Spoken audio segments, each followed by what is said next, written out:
Bismillahirrahmanirrahim. Assalamualaikum warahmatullahi wabarakatuh. Alhamdulillah wassalatu wassalamu ala Rasulillah wa ala alihi wa sahbihi wa mawalah. Summa ma ba'd. Bapak Ibu jamaah yang semoga senantiasa dirahmati Allah Subhanahu wa taala. Alhamdulillah pada kesempatan sore hari ini kita bisa kembali melanjutkan kajian kita tafsir surat Al-Infitar. Insyaallah kita masuk pada ayat yang ke-17. Pada ayat ke-17 Allah SWT berfirman, A'udzubillahi minasyaitonirrajim, wa ma adraka ma yaumuddin. Dan tahukah kalian apa itu hari pembalasan? Kemudian diulang pada ayat 18, summa ma adraka ma yaumuddin. Kemudian sekali lagi, tahukah kalian apa itu hari pembalasan? Pada ayat ini, yaitu ayat ke-17 dan ke-18, Allah Subhanahu wa taala mengulang-ulang pertanyaan ini. Diulang ya. Disebutkan dua kali ya. Di ayat 17 Allah Ta'ala sebutkan wa ma adraka ma yaumuddin, kemudian ditegaskan lagi pada ayat berikutnya summa ma adraka ma yaumuddin.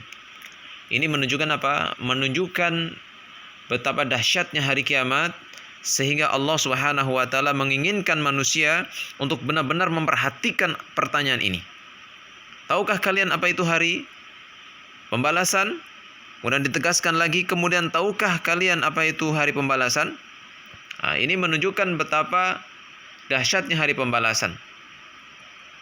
Di dalam surat Al-Qari'ah, Allah Ta'ala juga mengulang-ulang pertanyaan dengan model yang sama. Allah Ta'ala nyatakan Al-Qari'ah, hari kiamat. Mal Qari'ah, apa itu hari kiamat? Wa ma adraka mal Qari'ah, dan tahukah kamu apakah hari kiamat itu? Nah, diulang di sini pertanyaannya. Diulang pertanyaan di sini menunjukkan dahsyatnya hari tersebut, yaitu hari kiamat. Maka di dalam ayat ini jemaah sekalian, Allah Ta'ala ingin menyampaikan tentang apa itu hari pembalasan. Hari pembalasan adalah suatu hari di mana kelak ya, amal-amal yang kita lakukan akan dibalas oleh Allah Subhanahu wa taala sesuai dengan apa yang pernah kita lakukan. Kita beramal baik dikasih balasannya, beramal buruk dikasih balasannya. Besar kecilnya amalan semua ada balasannya. Makanya jemaah sekalian, kita jangan menyepelekan satu amalan kebaikan walaupun sedikit. Jangan diremehkan. Walaupun kita hanya sekedar bersenyum dengan saudara kita, dengan wajah tersenyum, atau sekedar mengajak bicara saudara kita, itu semuanya adalah kebaikan yang tidak boleh diremehkan. Karena pahalanya besar di sisi Allah Subhanahu wa taala, sebagaimana apa yang disebutkan dalam hadis yang diriwayatkan oleh Imam Abu Dawud dan Imam At-Tirmidzi, Rasulullah SAW bersabda, "Wala tahqiranna syai'an minal ma'ruf." Jangan sekali-kali kamu menyepelekan kebaikan sedikit pun. Wa an tukallima akhaka, meskipun engkau hanya sekedar berbicara kepada saudaramu. Wa anta mumbasitun ilaihi, dengan wajah yang tersenyum kepadanya. Ya. Mumbasitun ilaihi wajhuka, inna dzalika minal ma'ruf, dikarenakan yang demikian itu termasuk daripada kebaikan. Makanya Allah SWT tegaskan bahwa amal kebaikan, amal keburukan ada balasannya, meskipun kecil. Bahkan digambarkan seberat biji sawi atau seberat dzarrah ya, akan tetap dibalas oleh Allah SWT, dan ini menunjukkan keadilan Allah SWT. Allah Ta'ala tegaskan dalam surat Az-Zalzalah ayat 7-8, "Faman ya'mal mithqala dzarratin khairan yarah, wa man ya'mal mithqala dzarratin syarran yarah." Maka siapa yang mengerjakan kebaikan seberat zarrah, dia akan melihat balasannya, dan siapa yang mengerjakan keburukan atau kejahatan seberat zarrah, dia juga akan melihat balasannya. Lalu kemudian Allah Subhanahu wa taala menutup surat ini dengan menjelaskan tentang apa itu hari pembalasan sebagai jawaban dari pertanyaan sebelumnya. Yauma la tamliku nafsun li nafsin syai'a wal amru yauma idzilillah. Yaitu pada hari ketika seseorang sama sekali tidak berdaya menolong orang lain, dan segala urusan pada hari itu dalam kekuasaan Allah Subhanahu wa taala. Perhatikan jemaah sekalian, pada ayat ini Allah Ta'ala tegaskan yauma la tamliku nafsun li nafsin syai'a, Hari pembalasan itu adalah hari ketika seseorang sama sekali tidak bisa menolong orang lain. Tidak bisa menolong orang lain, ini menunjukkan bahwasanya dirinya disibukkan dengan dirinya sendiri. Tidak peduli kanan, kiri, depan, belakang. Tidak peduli orang tuanya, tidak peduli adiknya, tidak peduli saudaranya, tidak peduli istrinya. Dia urusi dirinya sendiri. Ya. Tidak peduli bagaimana kerabat-kerabatnya. Karena itu Nabi SAW itu pernah menyampaikan kepada orang-orang Quraisy, keluarganya dari kalangan orang-orang Quraisy. Karena Nabi SAW juga bagian dari orang Quraisy. Beliau SAW menyampaikan, ya ma'syara Quraisyin, wahai orang-orang Quraisy, ishtaru anfusakum minallah, tebuslah diri-diri kalian dari azab Allah Subhanahu wa taala. La ughni ankum minallahi syai'a. Aku tidak bisa membantu kalian sama sekali dari keputusan Allah. Ya Bani Abdul Muthalib, wahai Bani Abdul Muthalib, keturunan Abdul Muthalib, la ughni ankum minallahi syai'a, aku tidak bisa membantu kalian sedikit pun. Ya Abbas bin Abdul Muthalib, wahai Abbas ibn Abdul Muthalib, la ughni anka minallahi syai'an, aku tidak bisa menolongmu dari Allah, tidak bisa menolongmu dari keputusan Allah sedikit pun. Ya Safiyah ammat Rasulillah, wahai Safiyah, ya bibi Rasulillah, la ughni anki minallahi syai'a, aku tidak bisa menolongmu dari keputusan Allah sedikit pun. Ya Fatimah binta Rasulillah, wahai Fatimah putri Rasulillah, salini bima syi'ti la ughni anki minallahi syai'a, mintalah kepadaku dari hartaku sebanyak apa yang engkau mau, aku tidak bisa menolongmu sedikit pun dari keputusan Allah Subhanahu wa taala. Dan hadis ini adalah hadis sahih riwayat Muslim nomor 204. Ini menunjukkan bahwasanya Nabi sallallahu alaihi wasallam saja tidak bisa menyelamatkan orang-orang terdekatnya, tidak bisa menyelamatkan keluarganya, bahkan paman bibinya, bahkan putrinya sendiri tidak bisa ditolong oleh beliau sallallahu alaihi wasallam. Bagaimana dengan selainnya? Bagaimana dengan kita yang bukan siapa-siapanya Rasul? Kita hanyalah umat Rasul yang merindukan Rasul, yang jauh dari zaman Rasul sallallahu alaihi wasallam. Yang kita ngaku-ngaku menjadi umat Rasul dan kita sering memaksiati Rasul, mendurhakai perintah Rasul, yang hakikatnya adalah mendurhakai Allah Subhanahu wa taala. Karena itu seorang tidak bisa mengharapkan pertolongan orang lain. Kelak nanti di hari kiamat kitalah yang bertanggung jawab atas nasib kita masing-masing. Makanya tanamlah amal-amal kebaikan di dunia agar kelak di akhirat kita bisa memanen buahnya. Kalau kita mau bertakwa kepada Allah, beriman kepada Allah, maka itulah yang akan menyelamatkan kita.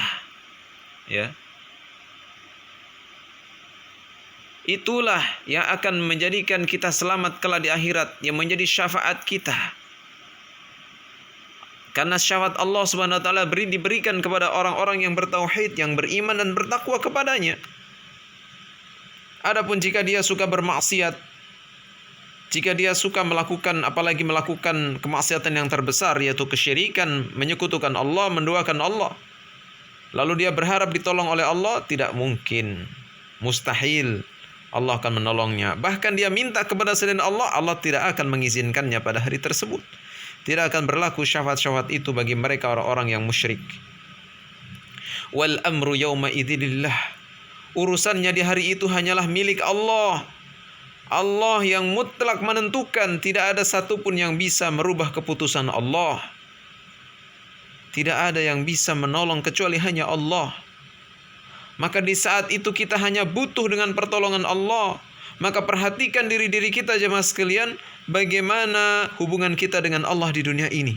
Menentukan hubungan kita kepada Allah kelak di akhirat. Pada hari kiamat nanti, manusia berusaha untuk menemui ayah mereka, pendahulu mereka yaitu Nabi Adam alaihissalam, minta syafaat kepada Allah, namun Nabi Adam tidak sanggup. Manusia lalu mendatangi Nabi Nuh alaihissalam, meminta untuk diberikan syafaat, namun Nabi Nuh juga tidak sanggup. Manusia lalu mencari Nabi Ibrahim alaihissalam, meminta syafaat dan Nabi Ibrahim tidak sanggup. Lalu kemudian meminta kepada Nabi Musa dan Nabi Isa. Nabi Musa alaihissalam juga tidak sanggup menyerah. Demikian pula Nabi Isa alaihissalam juga tidak sanggup memberikan syafaat. Semuanya memiliki uzur, menyebutkan dosa-dosanya masing-masing, hingga akhirnya menemui sang baginda Nabi kita Muhammad sallallahu alaihi wasallam. Lalu Rasulullah SAW itulah yang kemudian meminta syafaat kepada Allah Subhanahu wa taala agar disegerakan hisab dan diselamatkan umatnya. Dan hadis ini disebutkan di dalam riwayat Bukhari dan Muslim, di mana Rasulullah SAW menyampaikan kelak pada hari kiamat Allah Ta'ala mengumpulkan seluruh makhluknya, yang pertama sampai yang terakhir, di dalam satu tanah yang luas yang datar, sehingga orang yang memanggil bisa memperdengarkan kepada mereka dan orang bisa melihat mereka seluruhnya. Matahari mendekat sehingga manusia mengalami kesusahan, mencapai kekritisan yang mereka tidak mampu dan tidak bisa menanggungnya. Sebagian manusia berkata kepada yang lain, "Tidakkah kalian melihat keadaan kalian sekarang? Tidakkah kalian melihat yang telah menimpa kalian? Tidakkah kalian mencari orang bisa memintakan syafaat untuk kalian kepada Allah Ta'ala?" Maka sebagian yang lainnya ketika itu mengatakan, "Mari kita datangi Adam." Lalu mereka menemui beliau alaihissalam, berkata, "Wahai Adam, engkau adalah bapak seluruh manusia. Allah ciptakan engkau dengan tangannya, meniupkan roh kepadamu dari roh-rohnya, memerintahkan para malaikat untuk sujud, dan malaikat pun sujud kepadamu. Mintalah kepada Rabbmu, wahai Adam, ayah kami, mintakan syafaat untuk kami. Tidak engkau melihat keadaan kami? Tidak engkau lihat sampai demikian beratnya yang menimpa kami?" Lalu Adam menjawab, "Sungguh Rabbku telah murka pada hari ini dengan kemurkaan yang belum pernah ada yang seperti ini sebelumnya. Tidak juga setelahnya. Dia telah melarangku dari sebuah pohon, lalu aku langgar. Pergilah kalian kepada Nuh." Maka mereka pun akhirnya menemui Nuh dan berkata, "Wahai Nuh, engkau adalah Rasul pertama yang Allah utus di bumi. Dan Allah menamakanmu hamba yang bersyukur. Maka mintakan untuk kami syafaat kepada Rabbmu. Tidakkah engkau melihat keadaan kami? Tidakkah engkau lihat sampai sedemikian beratnya yang menimpa kami?" Maka Nuh berkata kepada mereka, "Sungguh Rabbku telah murka pada hari ini dengan kemurkaan yang belum pernah ada yang seperti ini sebelumnya, tidak juga setelahnya. Sungguh dulu aku memiliki sebuah doa yang aku gunakan untuk mendoakan keburukan kepada kaumku. Pergilah kalian kepada Ibrahim." Lalu mereka pun mendatangi Ibrahim dan berkata, "Engkau adalah nabi dan kekasih Allah dari penduduk bumi. Mintakan syafaat kepada Rabbmu untuk kami, wahai Ibrahim. Tidakkah engkau melihat keadaan kami? Tidakkah engkau lihat sedemikian beratnya yang menimpa kami?" Lalu Ibrahim berkata kepada mereka, "Sungguh Rabbku telah murka pada hari ini dengan kemurkaan yang belum pernah ada yang seperti ini sebelumnya dan setelahnya." Lalu beliau menyampaikan beberapa kedustaannya dan berkata, "Pergilah menemui selain aku. Pergilah kepada Musa." Lalu mereka mendatangi Musa dan mengatakan, "Wahai Musa, engkau adalah Rasulullah. Allah memuliakan engkau atas sekalian manusia dengan kerasulan dan pembicaraannya. Mintakan syafaat untuk kami kepadamu. Mintakan untuk kami syafaat kepada Rabbmu. Tidakkah engkau melihat keadaan kami? Tidakkah engkau melihat sedemikian beratnya yang menimpa kami?" Lalu Musa mengatakan kepada mereka, "Sungguh Rabbku telah murka pada hari ini dengan kemurkaan yang belum pernah ada yang seperti ini dan yang seperti ini sebelumnya, dan tidak pula setelahnya. Sungguh aku pernah membunuh jiwa yang tidak diperintahkan membunuhnya. Pergilah kalian kepada selain aku, pergilah kalian kepada Isa." Lalu mereka kemudian pergi menemui Isa dan mengatakan, "Wahai Isa, engkau adalah Rasulullah, engkau adalah utusan Allah, engkau berbicara kepada manusia ketika bayi, dan engkau adalah kalimat Allah yang diberikan kepada Maryam dan roh darinya. Maka mintakan syafaat untuk kami kepada Rabbmu. Tidakkah engkau melihat keadaan kami? Tidak engkau lihat sampai sedemikian beratnya menimpa kami?" Nabi Isa pun mengatakan kepada mereka, "Sungguh Rabbku telah murka pada hari ini dengan kemurkaan yang belum pernah ada seperti ini sebelumnya, dan tidak pula setelahnya." Beliau tidak menyebut satu pun dosanya, lalu berkata, "Pergilah kepada selain aku, pergilah kepada Muhammad sallallahu alaihi wasallam." Lalu mereka menemuiku dan berkata, "Wahai Muhammad, engkau adalah utusan Allah, engkau adalah penutup para nabi, serta orang yang telah diampuni dosanya yang lalu dan akan datang. Maka mintakan syafaat kepada Rabb-Mu untuk kami. Tidakkah engkau melihat keadaan kami? Tidakkah engkau melihat sampai sedemikian berat yang menimpa kami? Maka ya, aku pun pergi, yaitu Rasulullah SAW. Beliau mengatakan, maka aku pun pergi dan datang di bawah arsy, lalu bersujud kepada Rabbku. Kemudian Allah membukakan dan mengilhamkan kepada aku sesuatu dari puji-pujian indah yang tidak diberikan kepada selain diriku sebelumnya. Kemudian ada yang mengatakan, wahai Muhammad, bangunlah, mintalah, niscaya akan diberi, dan mohonlah syafaat, niscaya dikabulkan. Maka aku pun bangun dan berkata, wahai Rabbku, umatku, umatku. Hadis riwayat Bukhari dan Muslim, dan ini adalah lafaz Muslim. Maka dengan demikian jemaah sekalian, setelah itu Nabi SAW meminta syafaat kepada Allah. Kemudian dimulailah hari persidangan perhitungan, yaitu Yaumul Hisab. Oleh karena itu jemaah sekalian, setiap orang ini akan berusaha untuk menyelamatkan dirinya masing-masing dengan amal solehnya masing-masing, tidak urusan dengan orang lain nanti di hari kiamat. Maka di dunia, perhatikan bagaimana hubunganmu dengan Allah Ta'ala. Apakah engkau lebih sibuk mengurusi manusia daripada mengurusi dirimu dengan Allah Ta'ala? Tidak mungkin seseorang akan mendapatkan syafaat dari Nabi SAW dan juga syafaat kaum mukminin kecuali kalau dia bertakwa kepada Allah, bertauhid kepada Allah Subhanahu wa taala, dan tentunya setelah mendapatkan izin dari Allah Subhanahu wa taala. Karena itu seluruh perkara akan kembali kepada Allah Subhanahu wa taala. Tidak ada yang bisa memberikan syafaat kecuali mereka-mereka yang mendapatkan izin dari Allah taala. Tidak seorang pun mendapatkan syafaat kecuali setelah diizinkan dan diridhoi oleh Allah taala. Karena Allah Subhanahu wa taala berfirman di penghujung ayat ini, wal amru yauma idzilillah, dan segala urusan pada hari itu adalah kekuasaan Allah Subhanahu wa taala. Maka kita mohon taufik kepada Allah Subhanahu wa taala. Semoga Allah Subhanahu wa taala istiqomahkan kita di atas iman dan takwa kepadanya, dan Allah wafatkan kita dalam keadaan menjadi seorang muwahhid, orang-orang yang bertauhid, sehingga kelak kita mendapatkan syafaatul Rasul sallallahu alaihi wasallam. Wallahu taala alam bisawab. Ini bisa kami sampaikan, semoga bermanfaat.